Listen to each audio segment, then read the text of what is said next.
43 വർഷ കാലഘട്ടത്തിൽ ഒരു ഇഞ്ച് പോലും മുന്നോട്ട് പോകാൻ പറ്റാത്ത ഒരു ഭരണസമിതിയാണ് അങ്ങേ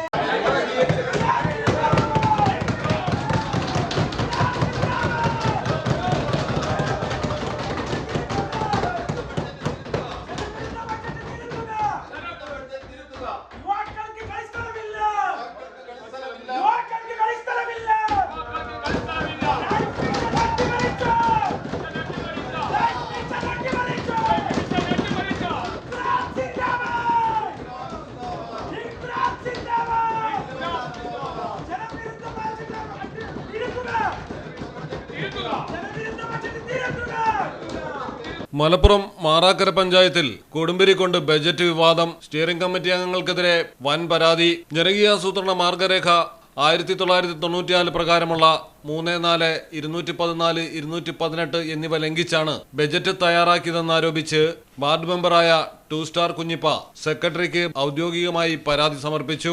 സ്റ്റിയറിംഗ് കമ്മിറ്റി അംഗങ്ങൾ അധികമായി ഫണ്ട് വകയിരുത്തിയത് അനീതിയും പ്രതിജ്ഞാലംഘനവുമാണെന്ന് പരാതിയിൽ ചൂണ്ടിക്കാട്ടുന്നു. കൂടാതെ തൂവപ്പാറ അംഗൻവാടിയുടെ മെയിന്റനൻസിനായി ഗ്രാമസഭയിൽ നൽകിയ അപ്പീൽ മുഖവിലയ്ക്കെടുക്കാതെ ബജറ്റ് തയ്യാറാക്കിയതും വകുപ്പ് 3-4 എന്നിവയുടെ ലംഘനമാണെന്ന് ബോധിപ്പിച്ചു. യുവാക്കൾക്ക് കായിക വികസനത്തിനായി ഗ്രൗണ്ടിനായി വെറും 5 ലക്ഷം രൂപ മാത്രമാണ് വകയിരുത്തിയതെന്നും ഇത് യുവജനങ്ങളെ വഞ്ചിക്കുന്നതിനും പരിഹസിക്കുന്നതിനും തുല്യമായ നടപടിയാണെന്നും ആരോപിച്ച് ചില അംഗങ്ങൾ ബജറ്റ് അംഗീകരിക്കാതെ പ്രതിഷേധ മുദ്രാവാക്യം മുഴക്കിയതും ബജറ്റ് അലങ്കോലമാകാൻ കാരണമായി.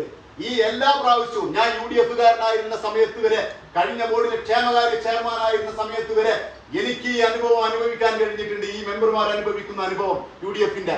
ഇവിടുത്തെ പ്രധാനപ്പെട്ട ആളുകൾ, അവർക്ക് സ്ഥാനം മാത്രം പോരാ, അവർക്ക് പൈസയും വേണം. കൂടുതൽ പൈസ എടുത്തുകൊണ്ട് മറ്റ് വാർഡുകളിൽ ഇമ്പാക്റ്റിംഗ് നടത്തിക്കൊണ്ട് വാർഡിന്റെ വികസനത്തിന് ശക്തമായ മുരടിപ്പ് സംഭവിച്ചുകൊണ്ടിരിക്കുന്ന ഒരവസ്ഥ ഈ പഞ്ചായത്തിൽ കാലങ്ങളായിട്ട് കണ്ടുകൊണ്ടിരിക്കുന്നതാണ്. അതിന് നിയമപരമായിട്ട് എന്താണോ നമുക്ക് നേടിയെടുക്കാൻ കഴിയുന്നത് ആ വഴിയിലൂടെ പോയിട്ട് ബജറ്റ് സത്യസന്ധമായതും അതുപോലെ തന്നെ വളരെ കൃത്യമായതും ഉദ്യോഗസ്ഥന്മാരോട് പറയാനുള്ളത്, ഇവിടുത്തെ ഭരണസമിതിക്ക് ഇഷ്ടപ്പെട്ട രീതിയിൽ പഞ്ചായത്ത് രാജിന്റെ ആക്ടുകൾ ലംഘിച്ചുകൊണ്ടുണ്ടാക്കാൻ നിങ്ങൾക്ക് ആരാണ് അധികാരം തന്നത്?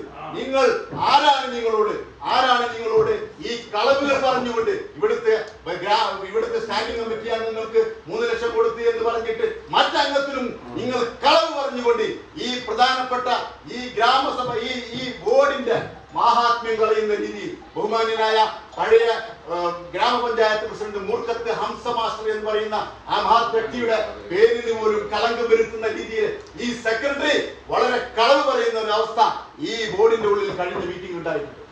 അതിനെതിരെ ശക്തമായിട്ടുള്ള പ്രതിഷേധവും ശക്തമായിട്ടുള്ള നിയമ നടപടികളും സ്വീകരിക്കും.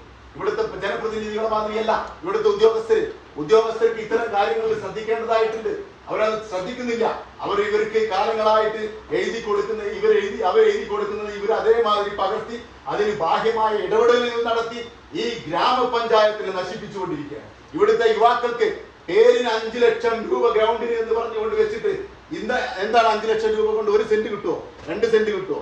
ഈ രീതിയിൽ കബളിപ്പിച്ച് ഇവിടുത്തെ യുവാക്കൾക്കൊന്നും ഒന്നും കൊടുക്കാതെ സ്വപ്ന പദ്ധതി എന്ന് ഏത് കാലത്തും 10 വർഷത്തോളമായി പറഞ്ഞുകൊണ്ടിരിക്കുന്ന ഈ നിലപാടിന് മാറ്റം വരുത്തി ശക്തമായ പ്രവർത്തനം നടത്തി ഇവിടുത്തെ യുവാക്കൾക്ക് കാര്യമായിട്ടുള്ള സ്പോർട്സ് സംവിധാനങ്ങൾ സൗകര്യപ്പെടുത്തി കൊടുക്കണമെന്നാണ് പറയുന്നത്.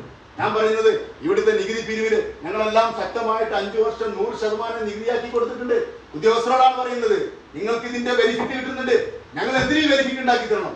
ഇനി ഇവിടുന്ന് അങ്ങോട്ട് സ്വാതന്ത്ര്യ സമരത്തില് നമ്മുടെ പ്രിയപ്പെട്ട ഉമർ ഖാദി നികുതി നിഷേധ പ്രസ്ഥാനം നടത്തിയ മാതിരി ഫണ്ട് കാര്യമായിട്ട് അനുവദിച്ചില്ല എങ്കിൽ, ഫണ്ട് പ്രതിപക്ഷമാണ് അതല്ലെങ്കിൽ ഞങ്ങൾ പക്ഷത്തിന് എതിരാണെന്ന് പറഞ്ഞ് അനുവദിച്ചില്ല എങ്കിൽ തീർച്ചയായിട്ടും ഈ ഉമർ ഖാദി നടത്തിയ ബ്രിട്ടീഷുകാർക്കെതിരെ നടത്തിയ നികുതി നിഷേധ പ്രസ്ഥാനം വരെ, ആ സമരം വരെ ഈ മാറാക്കര പഞ്ചായത്തിന്റെ മണ്ണിൽ നടത്തേണ്ടി വരുമെന്നാണ് ഞാൻ നിങ്ങളോട് പറയാനുള്ളത്. അതുകൊണ്ട് കാര്യമായിട്ട് തന്നെ ഈ ഭരണസമിതിയിൽ എല്ലാവർക്കും ശക്തമായിട്ടുള്ള പ്രാതിനിധ്യം നൽകിക്കൊണ്ട് എല്ലാവരെയും ഒരുപോലെ കണ്ടുകൊണ്ട് എല്ലാവർക്കും ഫണ്ട് അനുവദിച്ചുകൊണ്ട് ഈ മാറാക്കരയുടെ മണ്ണിൽ വികസനത്തിന്റെ വിപ്ലവം തീർക്കാൻ നിങ്ങൾ തയ്യാറാവണമെന്ന് മാത്രമാണ് എനിക്ക് നിങ്ങളോട് പറയുന്നത്. ഈ ബജറ്റിൽ ഉൾപ്പെടുത്തിയിട്ടുള്ള പഴയകാലത്തെ ആളുകൾ പിന്തുടർന്നു പോന്നുകൊണ്ടിരിക്കുന്ന ഈ പ്രക്രിയയെ, ഈ ബജറ്റിനെ ഞങ്ങൾ അംഗീകരിക്കുന്നില്ല എന്ന്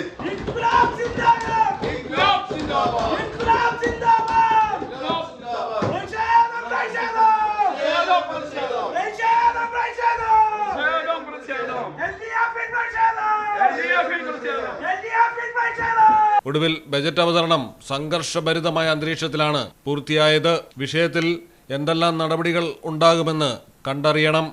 മലയാളം ടെലിവിഷൻ, മലപ്പുറം. എങ്ങനെയുണ്ട് സംഭവല്ലേ? പിന്നെ അല്ലാതെ നമ്മുടെ നാട്ടിൽ വേറെ എവിടെ ഉണ്ടാ ഇത്രയും ബ്രാൻഡഡ് കളക്ഷനുള്ള ഷോപ്പ്? ഈ കാര്യത്തിൽ നിങ്ങളുടെ സെലക്ഷൻ സൂപ്പറാ. Silvan tiles gallery, Valanchery, Puthanathani, Aluva, Palakkad, Edavanna and Pattambi.